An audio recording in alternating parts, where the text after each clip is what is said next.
पाकिस्तान, जिसने मान लिया कि उनकी हैसियत टॉयलेट पेपर की है और टॉयलेट पेपर से ज्यादा नहीं है। जी हां, पाकिस्तान की संसद में पाकिस्तान के रक्षा मंत्री ख्वाजा आसिफ ने कबूल लिया है कि अमेरिका ने रूस के खिलाफ जो युद्ध अफगानिस्तान में हो रहा था उसमें पाकिस्तान का इस्तेमाल किया, टॉयलेट पेपर की तरह इस्तेमाल किया और यूज करके फेंक दिया।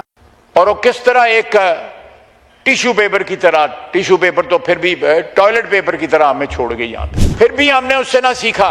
और 2 घंटे के लिए यहां पे बिल क्लिंटन आया तो मालें पानी शुरू कर दी उस वक्त के बरसर इक़्तिदार लोगों ने। मैं टोटली एग्री करूंगा 100.10% ख्वाजा साहब से।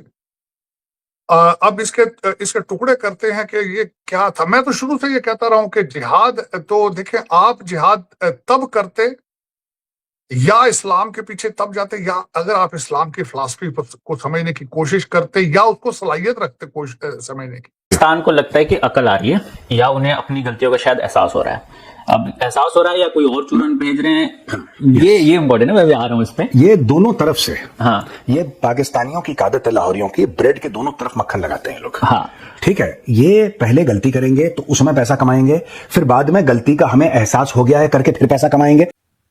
और कमाना नहीं बल्कि लूटना। कमाना तो उसको कहते हैं जब आप मेहनत करते हैं और कोई पैसा आप बनाते हैं वो मेहनत से। लेकिन अगर आप ये नहीं देखते कि भाई किसी प्रोजेक्ट में किकबैक्स मिल रही है, कुछ और मिल रहा है, तो इस तरह की चीजों के ऊपर आप कह रहे हैं, तो कमाना तो नहीं, तो लूट मार होती है। ख्वाजा साहब कंट्रोवर्शियल स्पीचेस देने पे माहिर हैं, वो देते रहे हैं। शायद उस पे 2 सिग्नल जाते हैं, या तो फिर नून लीग अपना मोललो आंदे ने स्पीचा दे के, नंबर 1, और दूसरा या फिर उनको शौक है कि he should be in the news at the same. लेकिन चीमा साहब, दोनों चीजें लेजिट हैं, अगर करते हैं तो वो ठीक है, सियासत का हिस्सा है। नमस्कार दोस्तों, जियो भारत में आपका स्वागत है। दोस्तों, पाकिस्तान की संसद में आज कुछ ऐसा हुआ है जिसने पूरी दुनिया को हैरान कर दिया है। पाकिस्तान के रक्षा मंत्री ख्वाजा आसिफ ने भरी महफिल में रोते हुए कबूल किया है कि अमेरिका ने पाकिस्तान को टॉयलेट पेपर की तरह इस्तेमाल किया और फिर फ्लश कर दिया। जी हाँ, ये शब्द मेरे नहीं बल्कि पाकिस्तान के डिफेंस मिनिस्टर के शब्द हैं ये। उन्होंने कहा कि जनरल जियाउल हक से लेकर परवेज मुशर्रफ तक सबने चंद डॉलर्स के लिए पाकिस्तान को अमेरिका की जंग में झोंक दिया था। वो कहते हैं कि हमने अमेरिका के लिए क्या नहीं किया। अपने एयरबेस दिए, कराची पोर्ट दिया, यहाँ तक कि अपने लोग मरवा दिए। हमें कहा गया कि ये इस्लाम की जंग है, लेकिन असल में ये अमेरिका की जंग थी और ये अमेरिका अपना मतलब पूरा करवा रहा था, अपना उल्लू सीधा करवा रहा था। ख्वाजा आसिफ ने माना कि पिछले 40 साल तक वो लोग जिहाद के नाम पर झूठ बोल रहे थे और आज नतीजा ये है कि पाकिस्तान अब पूरी तरह से बर्बाद हो चुका है। लेकिन सबसे बड़ा मजाक ये है कि इतना सब कुछ बोलने के बाद भी उन्होंने कहा कि हम अमेरिका का साथ नहीं छोड़ सकते क्योंकि कर्जा उन्हीं से मिलना है। आज के वीडियो में हम देखेंगे कि पाकिस्तान की इस टॉयलेट पेपर डिप्लोमेसी का सच क्या है और समझेंगे कि अमेरिका ने कैसे अपना सबसे अच्छे दोस्त को आज सड़क पर लाकर खड़ा कर दिया है। मैं टोटली एग्री करूंगा 100.10% ख्वाजा साहब से। अब इसके टुकड़े करते हैं कि ये क्या था। मैं तो शुरू से ये कहता रहा हूं कि जिहाद, तो देखें, आप जिहाद तब करते या इस्लाम के पीछे तब जाते, या अगर आप इस्लाम की फिलॉसफी को समझने की कोशिश करते या उसको सलाहियत रखते समझने की। आपने बिल्कुल, मैं 2 चीजें कहूंगा, आपने डॉलरों के लिए और 2 डिक्टेटर्स ने मेड इन अमेरिका जहाद लड़के सपोर्ट हासिल की अमेरिका की, ताकि रजीम चेंज ना हो, जो कि अमेरिका मशहूर था रजीम चेंज करने में, और CIA माजी के अंदर करती रही है कंट्रीज के अंदर, इसमें कोई शक नहीं। मैं टोटली एग्री करूंगा 100.10%। लेकिन यहाँ पे फिक्र 2-4 चीजें हैं। ख्वाजा साहब कंट्रोवर्शियल स्पीचेस देने पे माहिर हैं, वो देते रहे हैं। शायद उस पे 2 सिग्नल जाते हैं, या तो फिर नून लीग अपना मोललो आंदे ने स्पीचा दे के, नंबर 1, और दूसरा या फिर उनको शौक है कि he should be in the news at the same. लेकिन चीमा साहब, दोनों चीजें लेजिट हैं, अगर करते हैं तो वो ठीक है, सियासत का हिस्सा है।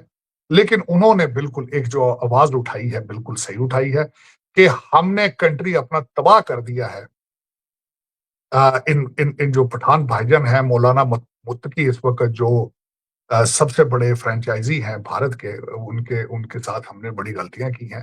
हमने अपना कंट्री तबाह किया है, अमेरिका ने $140 बिलियन तबाह किया है, और उसके बाद 7.8 बिलियन का असला छोड़ के चले गए हैं, जिसकी कीमतें आपकी नस्लें अदा करेंगी, आज भी कर रही है।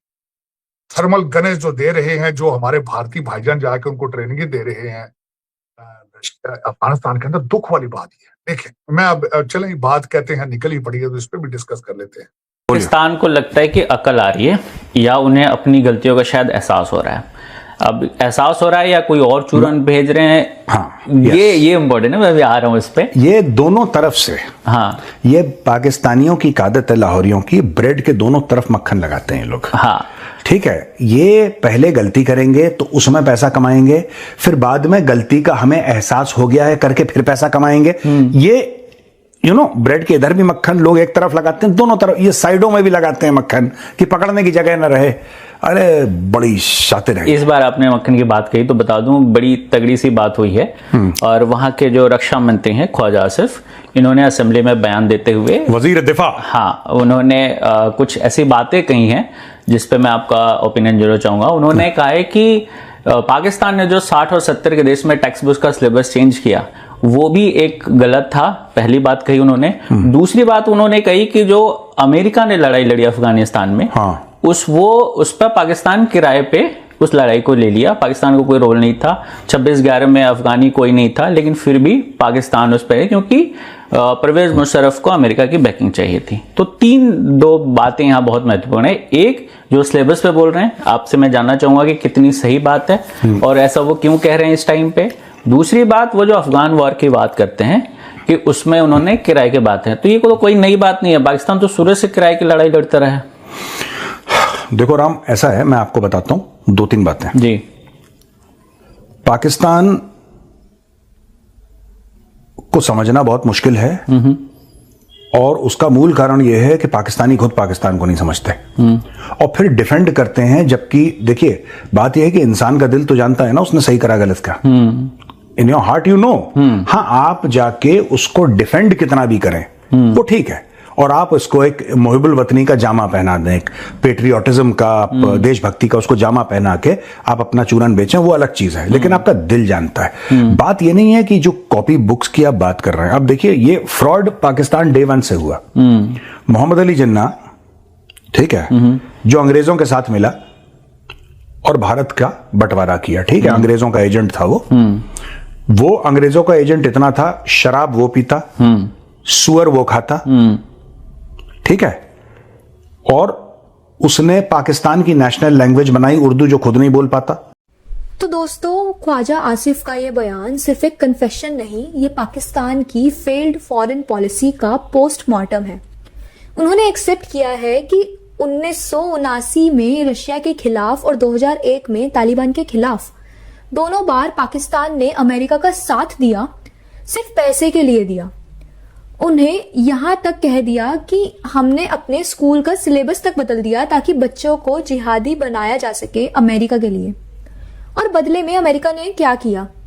जब काम निकल गया तो पाकिस्तान को टेररिस्ट स्टेट बोलकर साइड कर दिया। ये बयान इंडिया के लिए बहुत बड़ा लेसन है। हमारे यहाँ कुछ लोग कहते हैं कि अमेरिका से दोस्ती कर लो, सब ठीक हो जाएगा, लेकिन आप पाकिस्तान का हाल देख लीजिए। हेनरी किसिंगर ने कहा था कि अमेरिका का दुश्मन होना खतरनाक है, लेकिन अमेरिका का दोस्त होना जानलेवा है। पाकिस्तान आज उसी जानलेवा दोस्त का शिकार है। ख्वाजा आसिफ का यह कहना कि हम मजबूर हैं, ये दिखाता है कि पाकिस्तान अब एक सॉवरेन नेशन यानी कि आजाद देश नहीं रहा, बल्कि एक क्लाइंट स्टेट बन चुका है जो कर्जे की ऑक्सीजन पर ही जिंदा है। दुनिया में कोई भी देश किराए पर अपनी फौज और जमीन देकर टक्कर नहीं दे सकता।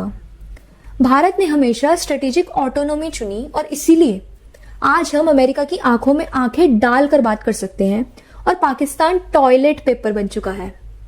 अगर आपको भी लगता है कि भारत की इंडिपेंडेंट फॉरेन पॉलिसी एकदम सही रास्ता है, तो कमेंट सेक्शन में प्राउड इंडिया और जय हिंद जरूर लिखें। साथ ही इस वीडियो को लाइक करें, शेयर करें और जियो भारत को सब्सक्राइब कर बेल आइकन को दबाना बिल्कुल भी ना भूलें। जय हिंद।